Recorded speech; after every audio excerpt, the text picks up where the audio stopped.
I am a woman. I'm an immigrant. And I'm the CEO of a gaming company.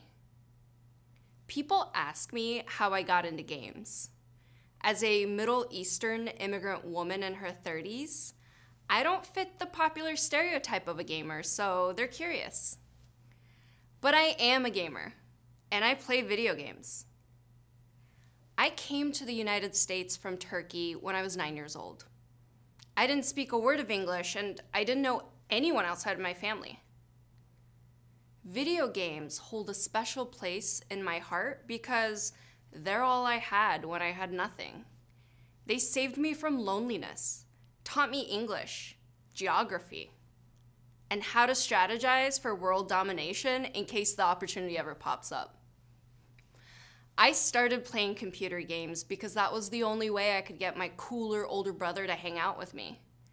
We'd play Age of Empires and Diablo, not necessarily suitable for a 9-year-old, but the one perk of having my mom and grandma not speak a word of English was that they didn't understand the maturity ratings of these games.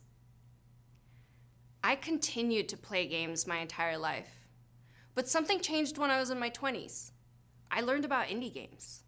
Similar to indie music, indie games are games that are created by individuals or extremely small teams. These are people like you and me. They come from all over the world using games as the medium for storytelling, sharing art and music. Indie games are inspiring. In fact, they're so inspiring that I want to help foster their creation and distribution to the world. So I co-founded GameJolt with my husband David as an open platform where anyone can add their game and build an audience by sharing their development progress with millions of gamers.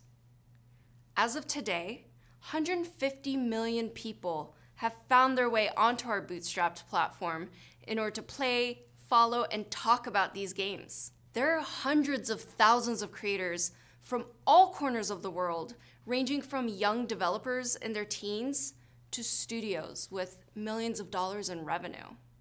Most founders will tell you when you're building a company, you'll come across unintended use cases. And sometimes these unintended use cases are big enough to change an entire industry. For example, the live streaming platform Twitch started as Justin TV, where we were all meant to watch a guy named Justin go about his day. But what the founders realized is that people actually wanted to watch live streams of people playing games. So they not only pivoted their company's direction, but changed an entire industry when Twitch, as we now know it, was born. Because we created GameJolt as an open platform that any game could be added to, it allowed all kinds of creators to show the world what they were working on. And some of these creators are making what are called fan games. Fan games are games that are made by fans based on pre-existing video games. They can be remakes of the original game, or use the original game as a muse to create something unique. But fandom is not a new concept. Cover bands, fanfics, fan art, reboots of film, and even parody movies like the esteemed Turkish Star Wars are all remixes of original content. And in games, fan games are becoming so common that they are revolutionizing the games industry. Fan games are not a fad. They are here to stay. And we're at the beginning of a revolution that will remake how games are created, and more importantly, who creates them and how they're distributed. The notable game Counter-Strike is my favorite example. Counter-Strike is a game created by fans in celebration of Valve Software's popular Half-Life games. Because Counter-Strike was a huge success, Valve ended up buying them. But it's important to note that Counter-Strike is not just any fan game. It's one of top 10 most played games in professional gaming and esports. So how is this even a possibility for games made by fans? It's possible because game creation tools have become accessible to the public. Tools like Unity and Unreal Engine were so expensive that only professional studios could afford to use them. Now, these tools are free. Anyone can use them. Right now, you could use one of these tools and create your own version of your favorite childhood game, just as long as you know how to code. And if you don't know how to code, there are even tools out there where you can just drag and drop to make a game. Now that you've made your very own fan game, how will people find and play your game? That's where social communities like GameJolt and distribution platforms come in. Creators can now share their fan games with the world. They can tap into the original game's audience to build a following where they'll get instant feedback while they're working on the game. Then, they can go back to their players to see what they think. This game-specific ecosystem is new, and it's changing everything. You might be saying to yourself, okay, Yaprak, it's easy for fans to create games, but that doesn't mean they're revolutionizing a $200 billion games industry. I hear that, but you're wrong. Because fan games aren't just games, they're extensions of the original game. When you beat the original game and you just want more, where are you to turn to? Fan games. They extend the life and popularity of the original game. And this value they're providing is changing how studios engage with their fans. After all, advertising is exceptionally expensive. So when studios encourage their users to create fan games, they get unlimited pools of content for free. Not only that, but the creators of fan games promote their own creations, which further promotes the original game.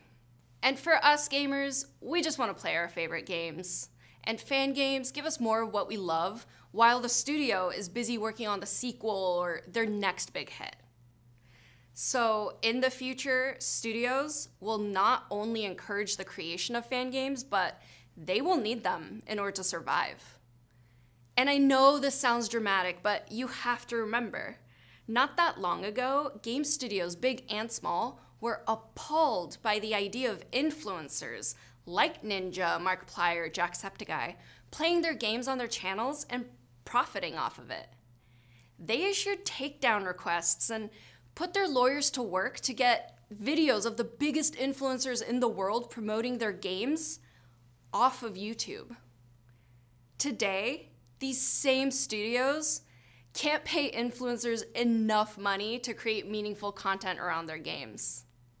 And let's compare the value of fan games for advertising purposes. A playthrough video on YouTube is around 20 minutes long. A playable fan game is going to tie down a potential customer for what could be hours. Let me just walk you through one of many examples where fan games have built a massive community and extended the longevity of the original game. Five Nights at Freddy's is a multi-million-dollar franchise with book deals, apparel at Target, and a movie on the way. Its creator, Scott Cawthon, is a one-man show from Texas. When this game hit GameJolt, it instantly became popular. Influencers on Twitch and YouTube increased awareness for it by creating videos of themselves playing it. And this was 6 years ago, but the hype never died down.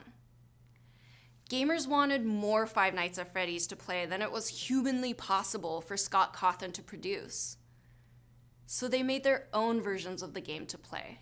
The Joy of Creation, Five Nights at Candy's, Pyro Illusion, Pop Goes, and every combination of number of nights with every place imaginable told the fans' version of the horrors that took place at the pizzeria. These fans learned professional engines like Unity and Unreal Engine to make these games. Some would even argue that a handful of these games are even better than the original. With an already built audience of gamers to launch to, these fan game developers acquired the skills and experience needed to create their own original games. What I witnessed on GameJolt is revolutionizing the industry. Fan games have transformed consumers into creators, and for some, even into professional game developers. There are over 40,000 fan games on GameJolt alone, celebrating the games we all love. By encouraging fans to create content and build their own audiences, studios are able to increase community growth and engagement for the original game. Every studio out there should, and eventually will, try to convert consumers to become game developers. Games as a vessel for fandom is an exciting and achievable concept. Game engines are evolving to require very little code and cache to bring your wildest ideas to life. Communities around original games welcome and encourage fan versions. Games created by fans are our future. Fan games are revolutionizing the tools used to create games, who creates our next wave of influential games, and how these games are distributed. And like I said, this is just the beginning.